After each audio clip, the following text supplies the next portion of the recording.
Hello friend, welcome back to my channel. मैं राधे, आप सबका राधे 2.0 में स्वागत करता हूं। आज हम लोग बात करेंगे एस जयशंकर, भारत के फॉरेन मिनिस्टर जो कि है और बहुत ही दमदार जिनकी शख्सियत है। आज जानेंगे इनके बारे में सारे डिटेल, कहां से पढ़ा है, कि घर में कौन है और क्या क्या इन्होंने अपने जीवन में बिताया है। तो चलिए इनकी पूरी जानकारी आज हम लोग साझा करते हैं। तो चलिए इस वीडियो को सबसे पहले शुरू करते हैं। जो चैनल पर नया है चैनल को सब्सक्राइब कर ले और शेयर कर ले और बेल आइकन दबा दें।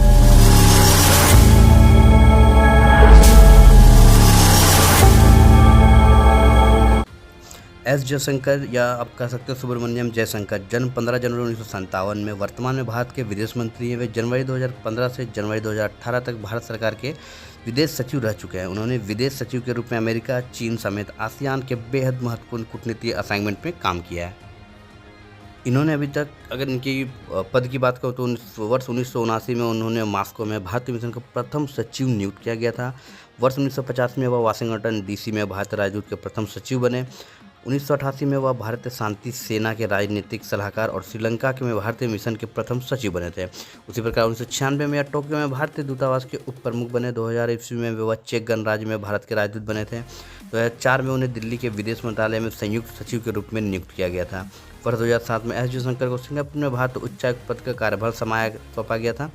वर्ष 2009 में उन्हें 4.5 साल के लिए कार्यकाल के लिए साथ चीन में भारत के सबसे लंबे समय तक सेवा देने वाले राजदूत के रूप में जाना जाता है। इसी प्रकार 29 जनवरी 2015 में एस जयशंकर को भारत के विदेश मंत्री के रूप में नियुक्त किया गया। 28 जनवरी 2015 की बैठक में के बाद उनकी नियुक्ति की घोषणा प्रधानमंत्री श्री नरेंद्र मोदी जी की अध्यक्षता में की गई। वर्ष 2019 में उन्हें भारत के राष्ट्रपति रामनाथ कोविंद जी द्वारा पद्मश्री पुरस्कार से सम्मानित किया गया उनके विशेष कार्य के लिए।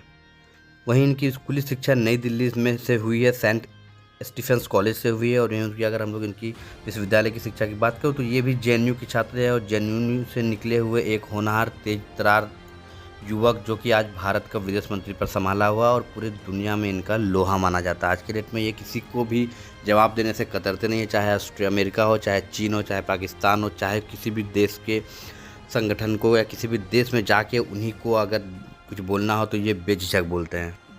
अपने बेबाक अंदाज के लिए जाने जाते हैं एस जयशंकर। अभी हाल ही में उनके द्वारा दिया गया स्टेटमेंट, एक इंटरव्यू चैनल को दिए गए स्टेटमेंट की बात करें तो उन्होंने कहा कि चीन से बड़ी अर्थव्यवस्था भारत है। चीन भारत से बड़ी अर्थव्यवस्था है और हम चीन से नहीं लड़ सकते। पूर्व विदेश सचिव शशांक कहते हैं कि यह वास्तविक है, इसलिए भारत ने चीन को आगे बढ़ने से रोकने के लिए कदम उठाया है। विस्तार से जाना तो पिछले 1 साल में चाहे रूस से सस्ते तेल की आयात का मामला हो या पाकिस्तान का मसला हो या फिर लद्दाख में चीन का रुख हो, विदेश मंत्री एस जयशंकर ने विदेश नीति, कूटनीति और देश की साख को लेकर बेहतरीन काम किया है। लेकिन कांग्रेस के सांसद राहुल गांधी की बात पर कूटनीति के जानकारों को विदेश सचिव से विदेश मंत्री बने जयशंकर की बात जरा कम रास आ रही है। पिछले साल ही विदेश सेवा से रिटायर हुए अवकाश प्राप्त सूत्र का कहना है कि विदेश मंत्री कहते कहते चूक गए। विदेश नीति के खांचे में बात करते तो ठीक था, लेकिन वह राजनीतिक निर्देश ही फिट करते नजर आए। कांग्रेस सांसद राहुल गांधी ने केंद्र सरकार पर आरोप लगाते हुए मोदी सरकार चीन का नाम लेने से डरती है। इसी बात पे जयशंकर ने राहुल गांधी को इस राजनीतिक मामले का आक्रमण लहजे में जवाब दिया। उन्होंने कहा कि चीन की सीमा पर आज हमारे पास इतिहास की सबसे बड़ी तैनाती है और इसमें चीन का नाम ले रहा हूँ अगर हम रक्षात्मक हो रहे हैं तो भारतीय सेना को एलजी पर किसने भेजा है? राहुल गांधी ने उन्हें नहीं भेजा, नरेंद्र मोदी ने भेजा। जयशंकर का आगे कहा कि आज चीन सीमा पर शांतिकाल में हमारे इतिहास की सबसे बड़ी सैन्य तैनाती है।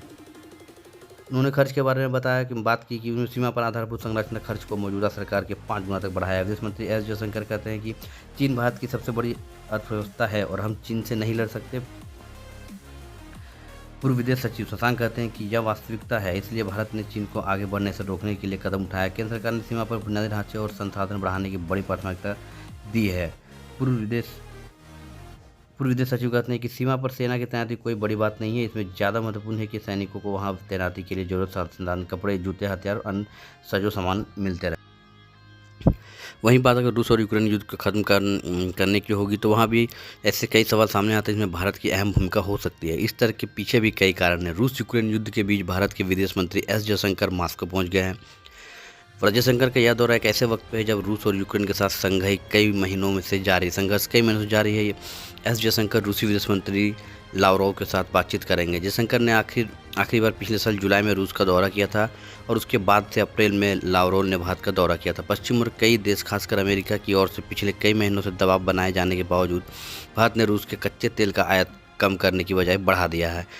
एस जयशंकर के इस दौर के अहमियत को इस बात से भी समझा जा सकता है कि कुछ दिनों के भीतर रूसी राष्ट्रपति पुतिन 2 बार भारत के प्रधानमंत्री और भारत की तारीफ कर चुके हैं। एस जयशंकर का यह दौरा कई मायनों में खास हुआ था, जैसे कि इसी बीच रूस के खास दोस्त चीन ने एक ऐसा बयान दिया था जो मॉस्को को पसंद नहीं आएगा।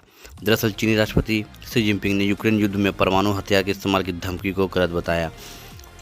चीन ने राष्ट्रपति शी जिनपिंग ने जर्मन चांसलर ओलाफ स्कोल के साथ बैठक में रूस को चेतावनी देते हुए कहा कि यूक्रेन युद्ध में परमाणु हथियार का इस्तेमाल गलत होगा। जर्मन चांसलर ने चीन से यूक्रेन युद्ध समाप्त करने के लिए पहल करने की कोशिश करने के लिए कहा। रूस के राष्ट्रपति पुतिन ने एक हफ्ते के भीतर दूसरी भारत की विकास गाथा की तारीफ की। पुतिन ने कहा कि भारत के लोग बहुत प्रतिभाशील है, वे विकास के मामले में बेहतर रिजल्ट हासिल करने में अपने देश की मदद करेंगे। इसी साथ वीडियो को यहाँ पर समाप्त करते हैं और नेक्स्ट वीडियो में अब मिलते हैं नेक्स्ट वीडियो में। और यहाँ पर नेक्स्ट वीडियो और भी एक किसी सक्सेस को लेकर हम लोग डिस्कस करेंगे। तब तक के लिए नमस्कार, नेक्स्ट वीडियो में मिलते हैं, धन्यवाद।